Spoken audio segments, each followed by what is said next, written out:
yang saya bilang kemarin.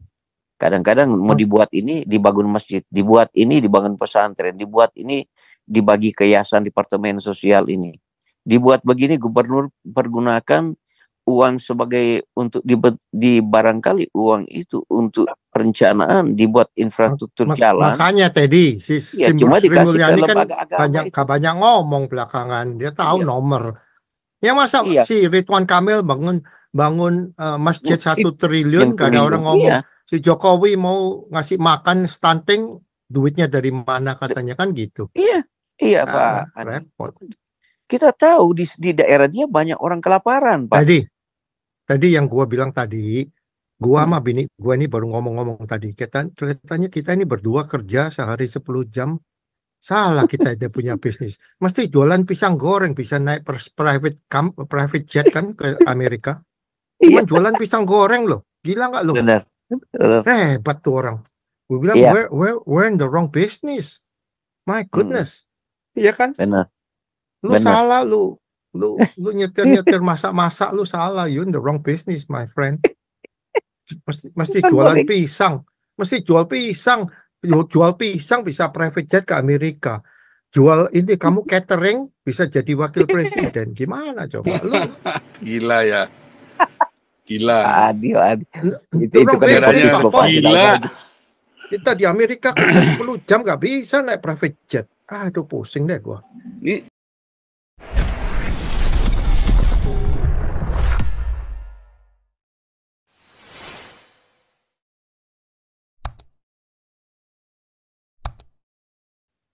Iya, kembali lagi kemarin rame itu, Ini bottom line nih Pak SK. Income saya pamannya $100. Masa saya berani ngutang sampai $90? Kan lucu, bayar interestnya aja kagak bisa gua. Iya. Makanya. Ya logika itu yang nggak sampai mereka itu, karena saya bilang dari dulu. Iya, Indonesia 70. Itu begitu. Kan Pak Andi, ya, kita kan kecuali lu mau bandelnya begini. Tadi kata Pak Andi misalnya kemampuan aset aku cuma 100 ya. Yeah. 100. Utangnya 90. Utangnya 90. Berarti kan kemampuan bayar hutang itu. Iya. Nah, kan katakan bunganya aja lah misalnya 5% kan udah 95 setiap ini kan, dengan pokoknya lagi berapa. Nah, sekarang problemnya ya bisa aja yang modelnya seperti itu. Satu hal ya caranya ya nanti mikir-mikirnya motivasinya gua nggak mampu bayar ya gua ngemplang minta keringanan ya. Tapi kalau utang antar negara dengan negara ya itu nggak mungkin, saya rasa susah ya seperti itu. Kedua, kalau perusahaan mungkin masih bisa ya gemplangnya itu mungkin karena kondisi COVID lagi susah, lagi apa, akhirnya bisa dihilangkan tuh Pak, kayak KPR rumah itu bisa tuh ya, mungkin katakan pinjaman yang tadinya misalnya 50 juta tahu-tahu bengkak karena bunga dulu tuh misalnya kayak waktu zaman Krismon itu kan kena bunganya tuh bisa gede tuh 70-80% Pak. Jadi dalam waktu berapa tahun aja itu pinjaman pokok 50 juta bisa berkembang jadi 150 juta karena kan sistem rate-nya kan nggak fix, jadi flow kan biasanya. Paling yang fix itu kan 1-2 tahun 3 tahun pertama. 150 juta nggak mampu bayar ya karena kondisi susah segala macam. Nah, biasanya aset-aset itu dijual, ada apa sih agen-agen yang membeli. Kalau dulu kan melalui bank kita tuh apa sih, bank Bank Penyihatan Perbankan Nasional ya, BPPN. Nah itu yang dituding zaman Mega itu 469 juta itu pemerintah menalangi sehingga dibelilah sama bank-bank yang ya melalui tender begitu kan. Akhirnya dibeli murah. Nah dibeli murah otomatis misalnya utangnya yang 50 juta tadinya 150 juta karena nggak mampu bayar dibelilah cuma 20 juta misalnya atau 15 juta begitu Pak nilainya. Nah, atau 25 juta. Nah, dia tinggal cari nanti orang ini, lu mau bayar nggak usah bayar 150 juta lagi deh, bayarnya cuma 45 juta. Nah, ya udahlah bayar 50-45 juta, dia untung 20-25 juta gitu. Nah, paling ya cara-cara seperti itu. Tetapi kalau antar negara kan sulit, nggak bisa. Apalagi kepada China, ya otomatis wilayah, pulau, segala macam mengirim Eh, tambang. ini Kan gue Nah, itu bingung kan sama lu. Pak ini SK. yang saya Pak SK cerita itu kan begini. udah pernah kejadian di Amerika pun Mm-mm. juga pernah kejadian tuh waktu zamannya Bill Clinton. Lu kok Mm-mm. pengen rumah? Nggak apa-apa. Tapi gua nggak punya DP untuk beli rumah. Ya, Terus Mm. orang-orang bilang real estate bilang down nggak apa-apa. payment. Hmm, Iya, kamu apa namanya 80% kamu utang bank A. ya, Terus Mm. utang bank B 10%. Jadi kamu cuma perlu DP 10%. Wah, kan bagus kan idenya? Bagus, dapatlah nih orang-orang banyak beli rumah. 80% bank A, 10% bank B, saya cuma keluar 10% DP. Ya Mm. itu nggak apa-apa. Tahu-tahu ekonomi jelek, kolaps, iya. Kolab, mau maka semua kena PHK, hmm, kagak bisa bayar bank A, bayar. kagak bisa Ya. bayar bank B. Ya udah, itu rumah disita bank. Kan gitu. Jadi Mm. waktu itu kan rame. Mm. Ya, Iya. sama Yang aja kalau subprime di mortgage itu Pak. Cina ini Mm. pakai sistemnya begitu. Gak apa-apa, lu nggak bisa Mm. bangun apa ini namanya Iya. bullet train Jakarta Ini, Bandung ini. kakak duit. Gak apa-apa, gue yang bangun. Tapi satu Hmm, hari kalau penjualan tiket menurun, you Mm. nggak bisa bayar itu bunga. Itu bullet train itu punya siapa? Ya punya Cina. Nah Cina, itu Pak ya. Mula. Lah, Sama juga Iya. IKN ini, bentar lagi IKN. ya Udah sama, ya si benar. si siapa namanya si Cindo udah nggak mau keluar duit kan? Mereka larinya ke Cina Mm. kan? Lu nggak bisa bayar, ya udah itu IKN itu punya gua kan gitu tuh Pak SK ceritanya kan. Kelihatannya IKN sih mungkin di zaman Prabowo nggak jadi prioritas, Pak. Ya kalau maju maju, kalau enggak. Jadi dia juga Jadi nggak mangkrak mau aja gitu, mungkin mangkrak. bukan dibiarin aja swasta udah. Kalaupun jalan ya jalan, kalau enggak. Dia udah nggak terlalu. Kalaupun ada kecil, kalaupun ada swasta yang mau swasta maupun dari luar negeri mau masuk ya baru. Tapi kalau dari Loh, APBN dia mungkin nggak mau jor-joran seperti kayak model si Jokowi. Jokowi juga sebenarnya dibilang jor-joran juga enggak, cuman dia salah perhitungan. Dia pikir dengan 496 modal 496 triliun dia harapkan dari APBN-nya. Nah, itu swasta itu besar porsinya mungkin 300 triliun lebih begitu si pemerintah cuma 150-an lah katakan sampai 170-an lah. Begitu dia udah keluarin ini sekarang hampir 150-40 triliunan ternyata ya begitu-gitu aja, cuman swasta lokal saja yang jalan begitu. Ternyata dari enggak. luar negerinya yang dia ngomong si Balil yang dulu tuh janji-janjiin dari Uni Emirat Arab, dari Jepang, dari Ya, nggak ada yang Korea nongol. yang ada ribuan triliun, nggak ada yang mau. Orang cuma tanah cuma segitu, apalagi Enggak, belum jadi apa-apa. betul. Ya. Enggak kan gini Pak SK. Cindo itu bukan orang-orang pintar tuh si Cindo. Ini bukan investment, ini gara-gara dipalak aja doang sama Jokowi. Iya, Ya kan, mau nggak kalau mau. kalau you ngomong investment, kan berarti ada return of investment. Berapa persen nih gua bakalan balik? Kan kita orang bisnis kan mikirnya gitu. Gua keluar Iya. duit kalau gua nggak ada return on investment, ngapain gua invest? Kan Mereka gitu. nothing Jadi tulus saja, Pak. Kayak si makanya, ini, kayak si siapa tuh? Si siapa Aguan ya? Si siapa tuh iya, Aguan itu Agung Sedayu ya. Kan aku dia bisa janji dulu. ngomongnya kan di media itu 20 triliunan.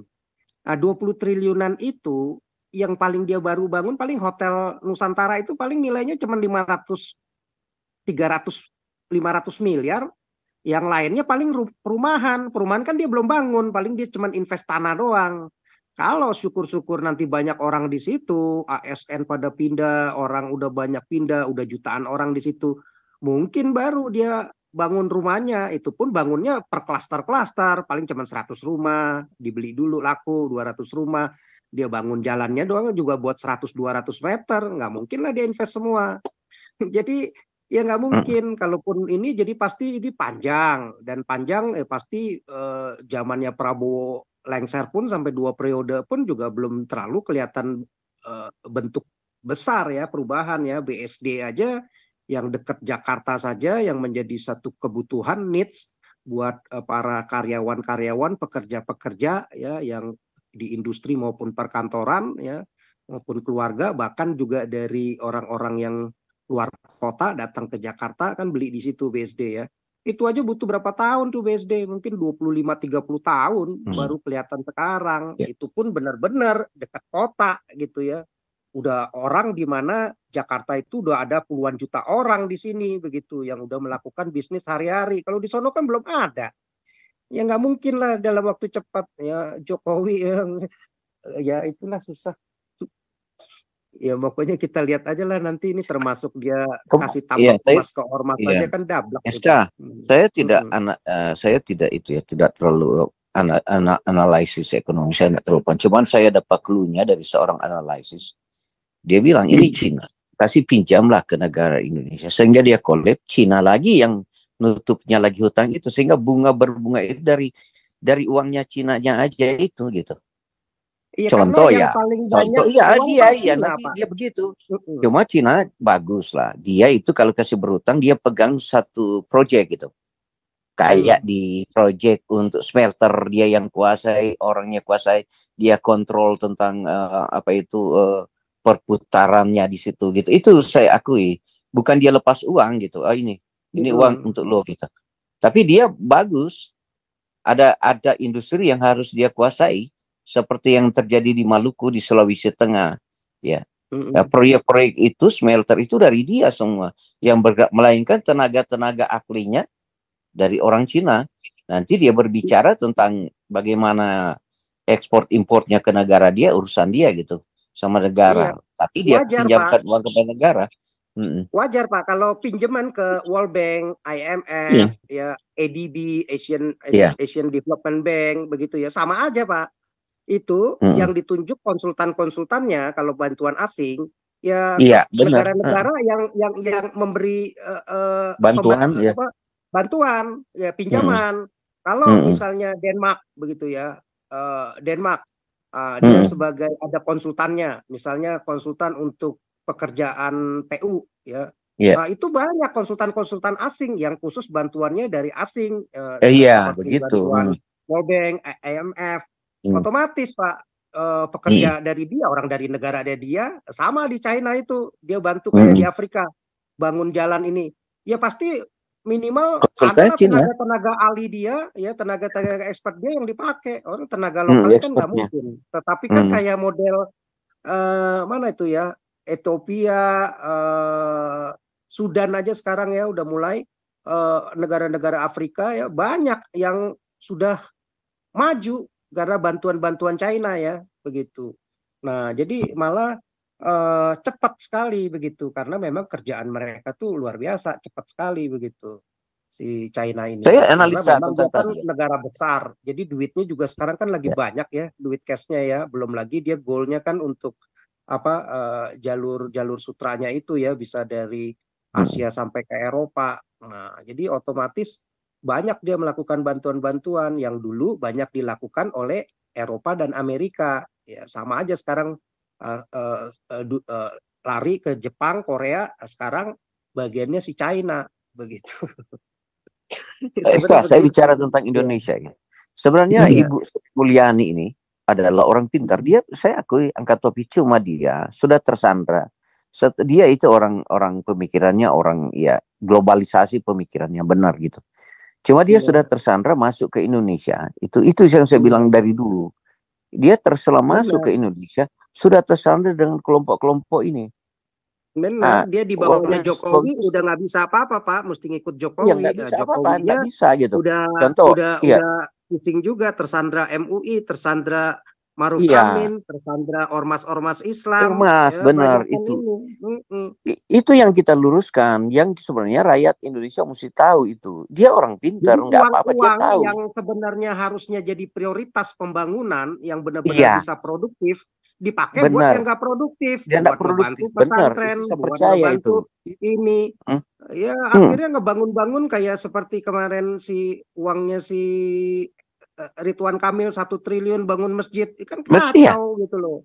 Masjidnya sepi, ya akhirnya nggak produktif. Padahal itu untuk pembangunan buat warga Jabar yang masih miskin, yang masih tertinggal secara pendidikan, masih tertinggal di dalam pendapatan. Ya semua, Ya, iya benar-benar. larinya ke situ. Makanya negara-negara agama selalu pemimpin-pemimpinannya itu merebut hati para pemimpinnya, para rakyatnya untuk ya itu seiman, seakidah supaya Iya, dapat support. Nah, akhirnya itulah yang membodohkan negaranya. Makanya Islam yang model-model gitu nggak akan maju.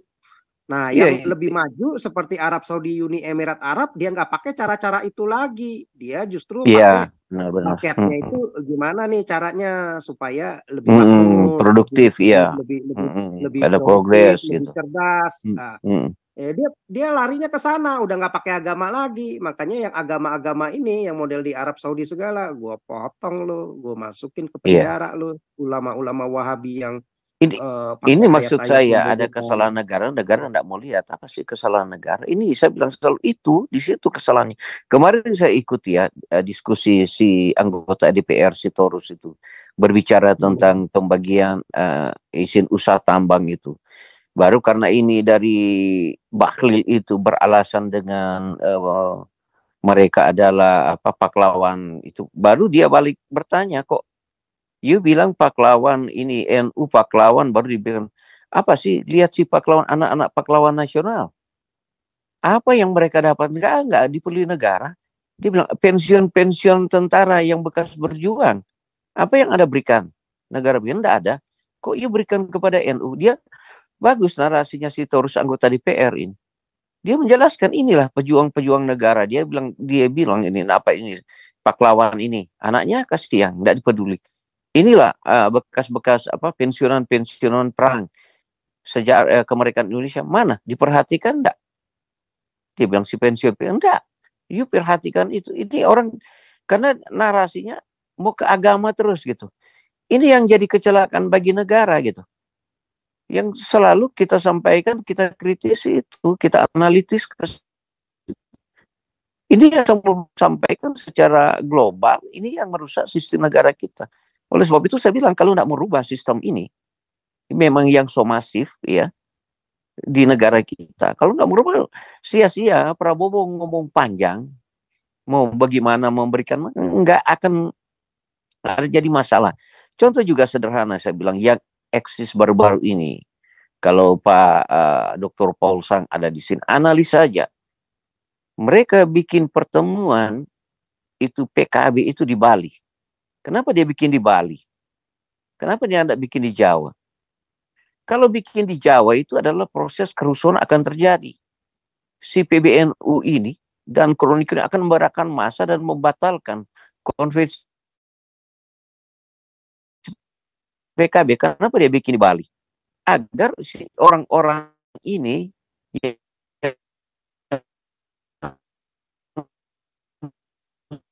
suka tidak akan ke Bali karena orang pemberontak ini ada di Jawa. Sengaja pemberontakan kemarin di Jawa itu kerusuhan luar biasa. Kenapa dia bikin di Bali gitu? Nah, baru di sini saya di pertanyaan, karena tuh kelompok-kelompok ini kalau banyak dia jadi jagoan gitu. Kalau sedikit dia jadi bijaksana gitu. Coba atau apa namanya itu yang di Bali. Si kelompok-kelompok pendemo ini yang membatalkan pertemuan PKB nggak ada, nggak terjadi. Nah, baru sarana itu media ini kita lihat ya, oh begini kelompok-kelompok mereka gitu. Ya harap-harap cemas nanti kalau ada pertemuan partai-partai besar seperti bikin di Manado gitu, supaya si kelompok-kelompok ini yang merusak negara ini tidak akan mengganggu gitu tuh sistem itu. Ya saya lihat kemarin di Bali itu nggak ada, nggak berkutik si kelompok-kelompok banyak orang itu untuk bikin demo di dalam pertemuan PKB. Nah, wahana-wahana inilah kita mau lihat negara, oh yang merusak sistem negara ini kelompok-kelompok ini. Dan kelompok-kelompok ini mereka kalau banyak jadi pahlawan, kalau sedikit seperti kucing kesiraman air. Itu yang terjadi di kita lihat ya kelompok-kelompok ini di negara kita. Ya kedua saya mau bilang tadi ya itu tadi Ibu Sri Mulyani itu pintar. Cuma dia sudah tersandra kalau masuk di negara kesatuan Republik Indonesia. DPR dari satu lembaga negara dan anggota DPR menyetujui anggaran untuk masuk ke lembaga itu, ya Ibu harus menyerahkan itu. Hari minta berapa triliun dikasih ke dia, tapi uang itu Ibu Sri Mulyani nggak bisa kontrol mau arah kemana itu, walaupun dia menggunakan rencana belanjanya daripada itu dari kelompok-kelompok negara itu. Ini yang jadi rusak di sistem negara kita. Begitu juga uang-uang yang diberikan kepada gubernur, ya, kepada pejabat ASN itu Ibu Sri Mulyani sudah tidak mampu kontrol, tapi dia punya kemampuan, dia mau melihat pendapat Indonesia dari segi pajak, ya, dari pendapatan lagi tambang itu, kekayaan itu, dia bisa mampu mau menjawab itu. Hanya menakutkan itu pengeluaran rutin itu bagi pejabat-pejabat negara yang tidak kena tepat sasaran itu. Yang saya bilang kemarin, kadang-kadang mau dibuat ini dibangun masjid, dibuat ini dibangun pesantren, dibuat ini dibagi ke yayasan departemen sosial ini, dibuat begini gubernur pergunakan uang sebagai untuk di barangkali uang itu untuk perencanaan dibuat infrastruktur jalan. Makanya Teddy cuma Sri dikasih Mulyani ke kan banyak ngomong belakangan, dia tahu nomor. Ya masa si Ridwan Kamil bangun masjid 1 triliun gak ada orang ngomong. Si Jokowi mau ngasih makan stunting, duitnya dari mana katanya, kan gitu. Iya Pak. Repot. Kita tahu di daerah dia banyak orang kelaparan, Pak. Tadi yang gua bilang tadi, gua sama bini gua ini baru ngomong-ngomong tadi. Kelihatannya kita ini berdua kerja sehari 10 jam. Salah kita itu punya bisnis. Mesti jualan pisang goreng, bisa naik private jet kan ke Amerika. Cuman jualan pisang goreng loh. Gila nggak lo? Benar. Hebat tuh orang. Gue bilang we're in the wrong business. My goodness. Iya kan? Benar. Lu salah lu nyetir masak lu salah. You in the wrong business, my friend. Mesti jualan pisang. Mesti jual pisang. Jual pisang bisa private jet ke Amerika. Jual ini kamu catering bisa jadi wakil presiden. Gimana coba lu? Gila ya. Gila. Aduh. Itu kan gila. Kita di Amerika kerja 10 jam gak bisa naik private jet. Aduh pusing deh gua. Ini ngapain nih?